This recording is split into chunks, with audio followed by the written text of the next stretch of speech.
महापुरुष की चरणारविंदम।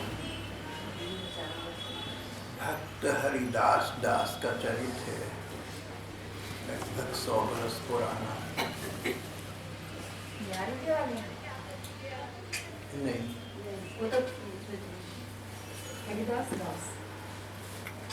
हरिदास दास कलकत्ता विश्वविद्यालय से उन्होंने MA परीक्षा प्राप्त की। विश्वविद्यालय में प्रथम आई और स्वर्ण पदक प्राप्त किया, gold medal, MA gold medallist. सन 1957 तक वो इस देश में विराज रही थी। Haridas Das MA gold medallist हो गए।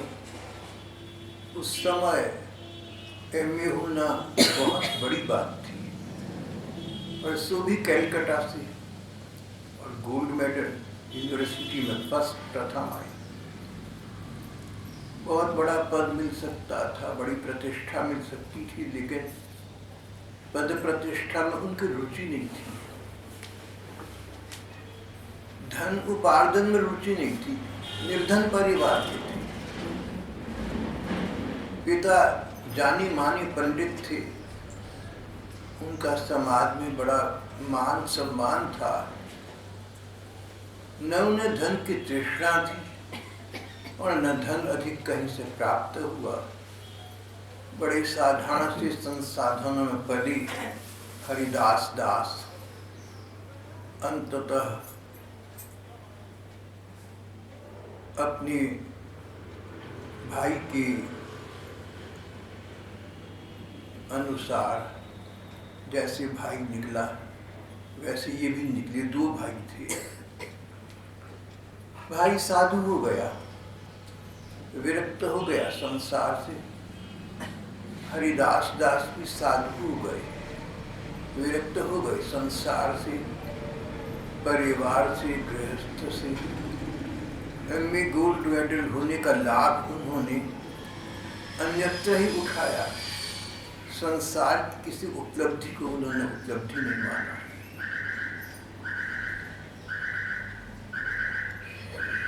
हरिदास दास को गोविंद कुंड के व्रज के पास, वृंदावन के पास गोविंद कुंड के एक महात्मा मिली।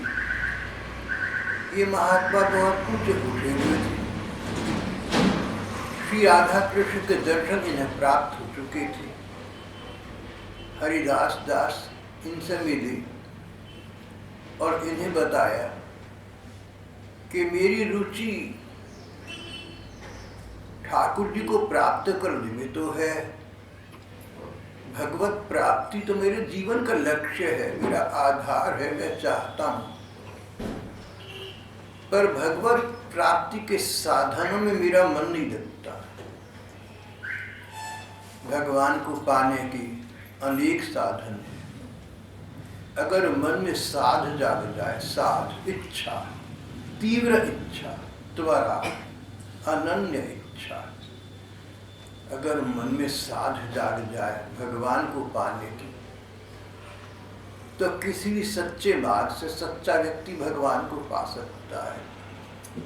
भगवान को पाने के लिए अनेक साधन हैं। एक साधन को प्रधान बना लो, अन्य साधन थोड़े बहुत साथ बगल रहेंगे। जैसे किसी कन्या का एक पुरुष से विवाह हो गया, तो उसके जीवन में, भारतीय नारी के जीवन प्रधान पुरुष तो उसका पति हो गया। शेष संबंध उसके संबंध से हो गए। संबंध तो रहे मगर पति देव के संबंध से रहे। इसी प्रकार भगवान को प्राप्त करना है तो एक साधन को विशेष बना लो, जीवन का आधार बना लो, जीवन का लक्ष्य बना लो। शेष साधन उसके अनुरूप स्वयं तुम्हारे जीवन में आ जाएंगे, उनको यथोचित स्थान दे देना। हरिदास दास गोविंद कुंड के इन भगवत प्राप्त महात्मा से मिली।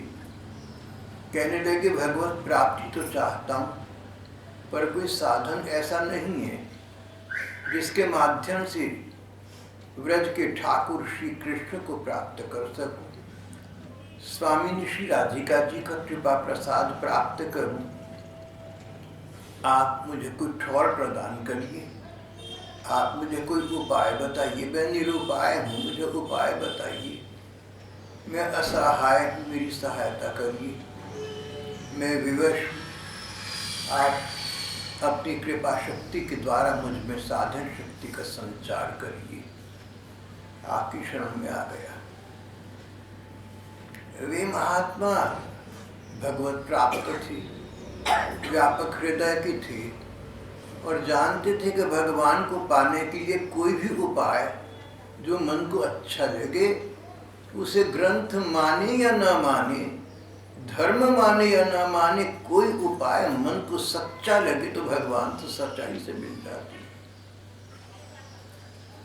उन बाबा का दृष्टिकोण बड़ा व्यापक था, विशाल बड़ा हृदय था, उदार हृदय व्यक्ति थे, दरिया दिली थी। बोले भैया एक बात बता कि हर व्यक्ति का शौक, हर व्यक्ति की रुचि अभिरुचि कहीं ना कहीं तो होती है। तेरी रुचि किस बात में है? हरिदास दास कहने लगे मेरी रुचि दो बातों में है महाराज जी। एक तो मैं ठाकुर जी से संबंधित ग्रंथ पढ़ना चाहता हूँ। 500 वर्ष पहले चैतन्य महाप्रभु हुए। चैतन्य महाप्रभु भगवान का आवेशावतार थे और उन्होंने अपने जीवन का 1/3 अंतिम भाग राधा भाव में बिताया। मानो वो राधा जी बन गए थे। दिन रात श्री कृष्ण के प्रति ऐसा विरह व्याकुलता का भाव रहा चैतन्य महाप्रभु का, जैसे भगवान कृष्ण का जब अवतार लेकर भगवान आए, 5,500 बरस पुरानी बात है। भगवान कृष्ण ने अवतार लिया, ब्रज में रहे 11.5 वर्ष, फिर मथुरा चले गए, द्वारका चले गए, वापस वृंदावन तो आती दिखे नहीं। उस समय श्री कृष्ण के जाने के बाद राधा जी की जो विरह व्याकुलता की दशा थी, वही विरह व्याकुलता की दशा चैतन्य महाप्रभु में लगभग 16 वर्ष देखी गई। प्रेमावतार प्रभु चैतन्य देव ने सारे संसार को जो उनके संपर्क में आया, कृष्ण प्रेम की ओर उन्मुख किया। हरिदास दास कहने लगे कि प्रेमावतार प्रभु चैतन्य देव से बड़ा प्रभावित हूँ। मेरी रुचि एक तो ये कि मैं उनके ग्रंथ पढ़ूं और दूसरी मेरी रुचि ये कि उनके ग्रंथों का अध्ययन सभी लोग करें, क्योंकि कृष्ण प्रेम ग्रंथों के अध्ययन से प्राप्त होगा और कृष्ण प्रेम जब तक प्राप्त न हो तब तक चैन कहाँ, शांति कहाँ। भगवत चरणारविंद के अतिरिक्त चैन शांति की आशा रखना दुराशा मात्र है। आज के इस युग में हरिदास दास ने कहा, आज के इस युग में 20वीं शताब्दी में कलयुग में अनेक संत प्रसिद्ध हैं, कौन सच्चे हैं कौन झूठे हैं पता नहीं चलता। अब संत सच्चा खोजने के लिए निकल पड़े, पूरा जीवन यापन हो जाएगा। इसलिए संतों से संपर्क न करके मैं जो अब तक संत महात्मा हुए, भगवान के प्रेम में रंगे रहे, उन प्रेमी संतों की जीवनी पढ़कर उनके अनुकूल जीवन यापन कर अपने जीवन का निर्माण करना चाहता हूँ और जीवन दाता का प्रेम प्राप्त करना चाहता हूँ। और ये भी चाहता हूँ कि सारा समाज, सारा संसार उन प्रेमी भक्तों की जीवनियाँ पढ़कर लाभ उठाए। संतों का तो पता नहीं कौन सच्चा कौन झूठा। भागवत में लिखा है कि कलयुग में संतों के अनेक रूप हो जाएंगे, उनसे बचकर रहना। महाराज में संतों से ज़्यादा नहीं मिलता, पर फिर भी भगवत प्राप्ति चाहता हूँ। मेरी रुचि भगवान का प्रेम साहित्य पढ़ने में है। मेरी रुचि ये है कि लोग भी प्रेम साहित्य पढ़ें और भगवान कृष्ण के प्रेम पथ के पथिक बने, तभी शांति मिलेगी, तभी चैन मिलेगा, कष्टों को सहन करने की शक्ति मिलेगी, आत्मविश्वास बढ़ेगा।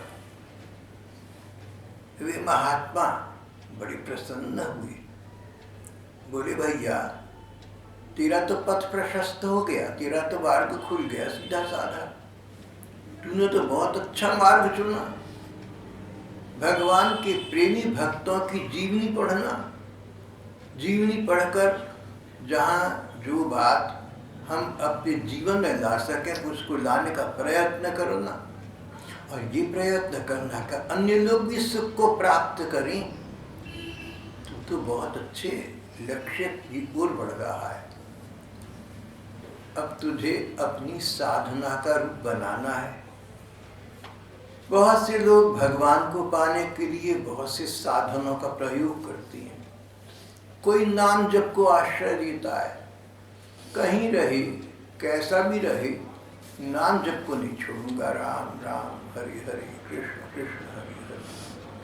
कलयुग में नाम जप की सबसे बड़ी महिमा है। कलौ नास्त्येव नास्त्येव नास्त्येव गतिरन्यथा हरिर नाम हरिर नाम केवलम। बस भगवान का नाम है, बस नाम है भगवान का, बस नाम है जो कलयुग में व्यक्ति को बचाव प्रदान कर सकता है। हरिदास से उन गुरु स्वरूप महात्मा ने कहा कि नाम जप की महिमा अगाध है। कहीं भी रहो, कैसे भी रहो, नाम मत छोड़ना। मन लगे न लगे, नाम में लगे रहना। नाम ही तुम्हारी सहायता स्वयं करेंगे। नाम जप भगवान के प्रेम को पाने का प्रधान साधन है कलयुग में। दूसरा साधन है रूप का ध्यान। भगवान की मूर्तियां मंदिरों में देखी, भगवान के चित्र देखे, भगवान के रूप का वर्णन किताबों में पढ़ा। जो भगवान का रूप तुम्हारी मन को सबसे सुंदर लगे, आंखें मीच कर उसका ध्यान करना। भगवान के रूप का ध्यान करना, उसमें लगे रहना। तुम रूप का ध्यान करोगे, धीरे धीरे तुम्हें ठाकुर अपनी लीला के दर्शन कराने आरंभ कर देंगे। रूप के ध्यान से आरंभ करो, सतत ध्यान करना, लगातार करना, प्रमाद न करना। ध्यान करते करते ध्यानीन याम पदयो पदवीं सखीति। ध्यान से तो साक्षात श्री कृष्ण वश में हो जाती हैं भैया। ध्यान की बड़ी महिमा है। ध्यान करते करते भगवान के लीला दृश्य आंखों के सामने खुलने लगते हैं और साक्षात श्री कृष्ण की प्राप्ति हो जाती है। नाम रूप और अनेक साधन हैं। कोई तीर्थवास कर ली, कोई किसी तीर्थ में जाकर पड़ा रहे, भगवान के लीला धाम, भगवान के प्रेम धाम वृंदावन में चला जाए, वहां जाकर बैठ जाए। बस मन में ये विश्वास हो, अगाध अनंत अक्षय विश्वास, सुदृढ़ अटूट विश्वास हो कि ये वही वृंदावन है जो दिव्य वृंदावन की छाया है। ये वही वृंदावन है जहाँ स्वयं श्री कृष्ण 500 दोबारा कहूँगा, जहाँ स्वयं श्री कृष्ण 5,500 बरस पहले नंगे पांव घूमा करते थे। श्री कृष्ण ने इसी वृंदावन में लीलाएं की हैं। जिस पृथ्वी तल पर श्री कृष्ण नंगे पांव घूमा करते थे, अगर अब उस पर और भी तल आ गए हों, और भी लेयर आ गए हों, तो कहीं ना कहीं पृथ्वी वो तल तो है जहां पर उनके चरण पड़े थे। मैं उस वृंदावन धाम में रहता हूं। धाम की महिमा अमित है, अपार है। कुत्ता बिल्ला बन के धाम में पड़ी रहो, लेकिन निष्ठा बनी रही, निष्ठा बनी रहनी आवश्यक है। ये धाम वही है जहाँ श्री कृष्ण का नित्य निवास है। इस धाम की लीला, इस धाम की एक महिमा ये कि यहाँ पर भजन करो तो अन्य स्थानों की अपेक्षा 10 गुना 20 गुना 100 गुना अधिक फल मिलता है, जितनी मन की अनन्यता हो उसके अनुपात में, लेकिन अधिक मिलता है। इस धाम की एक और विशेषता है, यहाँ पर श्री कृष्ण अगर अब भी उनका सच्चे मन से अनन्य ध्यान करो तो प्रकट होकर अपनी लीला के दर्शन दे सकते। श्री कृष्ण ने कभी लीला की थी अंत इतना के अब दिखती नहीं, लीला तो होती है, अब सबको नहीं दिखती, तब सबको दिखती थी। भगवान के अवतार लेने का मतलब भगवान का सबको दिखना, और भगवान का अवतार तिरोहित हो गया, भगवान का अवतार समाप्त हो गया, यानी सबको नहीं दिखते रहे तो भगवान। तो भगवान आज भी इस वृंदावन में लीला कर रहे हैं। सोई लीला श्री हरि करत आजहु नित्य। भागवान कोई पुरख निरख हो कृत कृत्य। कोई परम सौभाग्यशाली व्यक्ति होगा जिसके पास ऐसी ऐनक है, जिसके आंखों में वो रंग चढ़ गया कि वो लीला देख सके।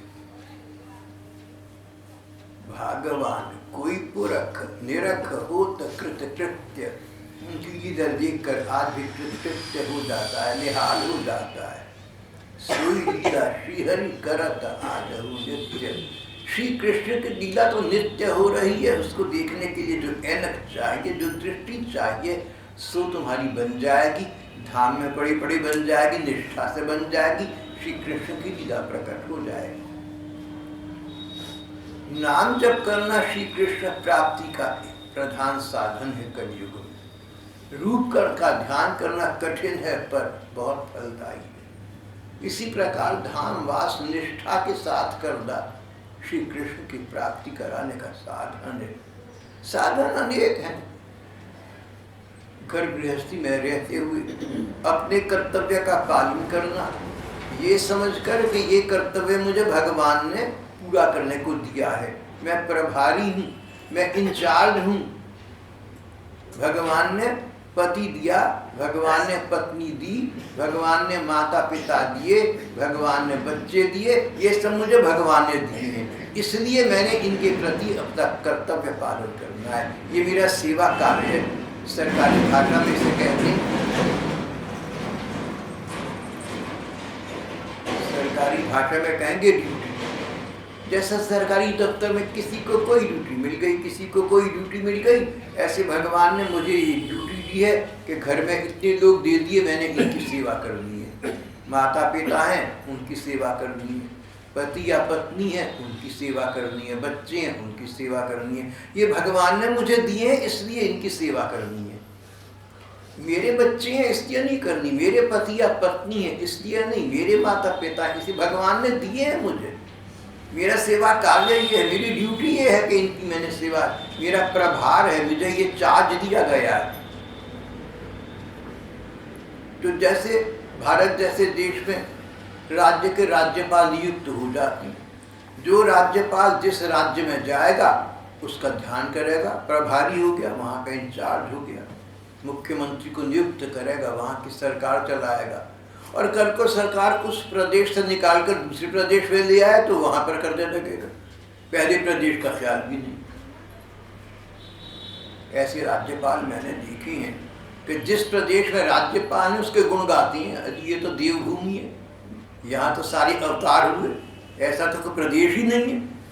और वहाँ से तबादला दूसरे प्रदेश हो गया तो उसके गुणगान करने लगे। उचित भी है। राज्यपाल भारत के राष्ट्रपति द्वारा जिस राज्य के लिए नियुक्त हुए हैं उसके प्रति वो कर्तव्य पालन करते हैं तो उचित ही है। इसी प्रकार जो गृहस्थ में है, घर परिवार में है, भगवान ने जो परिवार दिया उसके प्रभार को संभाल रही हैं, ये भगवान के प्रति सेवा कर रही हैं। स्वे स्वे कर्मण्यभिरता संसिद्धिं लभते नरः। अपने अपने कर्तव्य का पालन करता व्यक्ति अंततः भगवान को प्राप्त कर देता है। चाहे व्यापार हो, नौकरी हो, सेवा हो, घर गृहस्थी हो, ये भगवान ने मुझे दी है पूरी करने के लिए, इसलिए कर रहा हूँ। अगर मन में ये बात बैठ जाए तो भगवत प्राप्ति का साधन बन जाती है।